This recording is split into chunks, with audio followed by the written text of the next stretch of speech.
Ano ang mangyayari kapag pumasok ka sa North Korea? Mga batas na dapat mong sundin.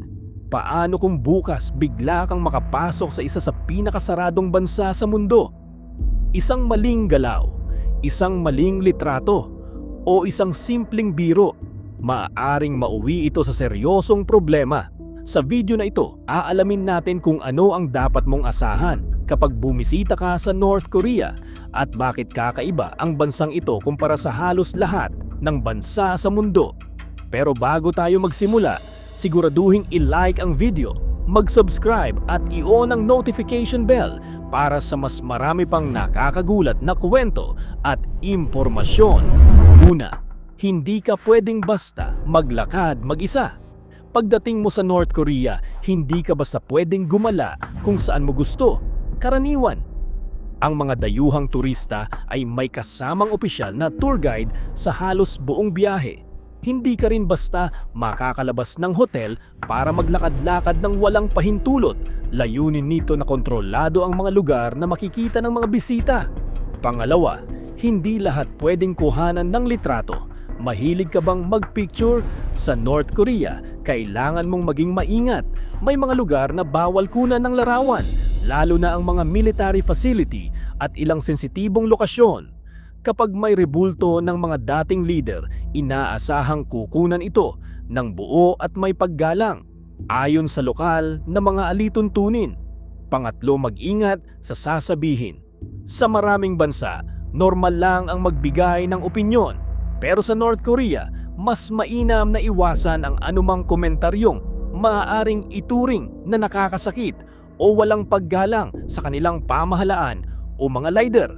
Bilang bisita, mahalagang sumunod sa lokal na batas at umiwas sa mga sensitibong paksa.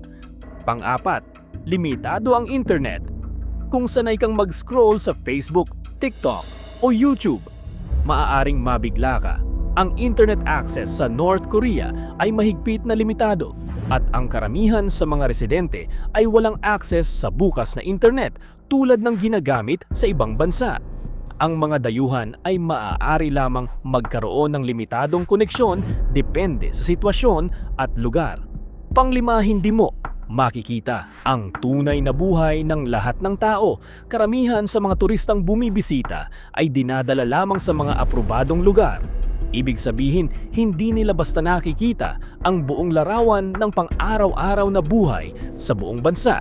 Dahil dito, maraming bahagi ng North Korea ang nananatiling misteryo para sa mundo. Pang-anim, mahigpit ang customs.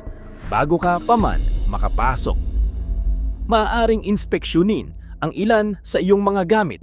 May mga bagay na maaaring hindi payagang ipasok, depende sa umiiral na regulasyon. Kaya mahalagang alamin muna ang mga patakaran bago bumiyahe. Pangpito, hindi karaniwang makakita ng maraming dayuhang turista.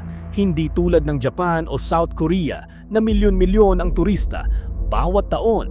Mas kakaunti ang mga dayuhang nakakapasok sa North Korea at depende rin ito sa kasalukuyang pulisiya ng bansa at sa sitwasyon ng paglalakbay. Pangwalo, kailangan mong sumunod sa mga patakaran. Kapag bumisita ka roon, hindi sapat na respetuhin lang ang kultura. Kailangan mo ring sundin ang kanilang mga batas at regulasyon. Ang mga patakaran sa mga bisita ay maaaring iba kumpara sa nakasanayan sa ibang bansa. At panghuli, bakit maraming interesadong makapunta? Sa kabila ng mahihigpit na alituntunin, marami pa ring gustong bumisita. Hindi dahil sa shopping, hindi dahil sa beaches, kundi dahil gusto nilang makita ng personal ang isa sa pinakakakaibang bansa sa mundo. Isa itong karanasang kakaiba sa karaniwang international travel. Ang North Korea ay isang bansang may kakaibang sistema at mahihigpit na regulasyon para sa mga bumibisita. Kung sakaling magkaroon ka ng pagkakataong makapunta roon, ang pinakamahalagang tandaan ay respetuhin ang lokal na batas, kultura at mga alituntunin. Ikaw, gugustuhin mo bang bumisita sa North Korea kahit mahigpit ang mga patakaran? I-comment ang sagot mo sa ibaba. At kung nagustuhan mo ang video, Huwag kalimutang i-like, i-share at mag-subscribe para sa mas marami pang kakaibang kwento at impormasyon mula sa iba't ibang panig ng mundo.